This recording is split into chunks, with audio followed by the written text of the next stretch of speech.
Abokina, Haba. wallahi na ji an ce gaba ɗaya garin ga kayan kwasa kudun. To ba ka jogga. Wallahi dan suli. Na ji Allah dan su jogga magana da ya wada ma gaskiya ta. To amma wani kudun shi. Wani kudun ne? Abin Wallahi zaka ji a.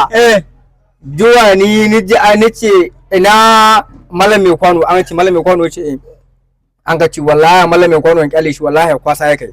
Ita kwalam ne kai so. Ka gane. Don ya kila ka san sana'an nan ta bara ta kwanakin ba wannan lokacin wanda na fara ina irin yan kwashe ba kwashen mata duka da shi ba. Ina yan kwashe da ka san shekaran jiya ya gane da wata yarinya tsaye ka gane. Shi yasa ka je hada ma maganar nan. Amma ni ka gane akwai wallahi akwai tambaya.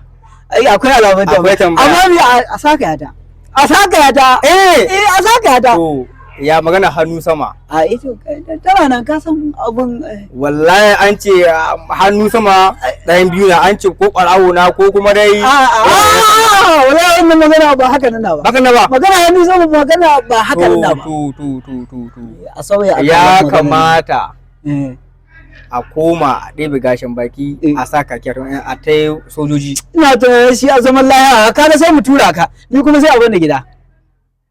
Ina da mama, ina da yaya, ina da baba, ka kai da asongul. Asongul ka san da nake amma ka sai ba da aure. Lalle fa. A wato ina yaran nan ta ba layi ta ce suna son auren da zai. Wallahi. To ka ko ba zai yi wa ku jura ni gidan soja ga ka. Wallahi kai za mu da kai. Wallahi ko ina ba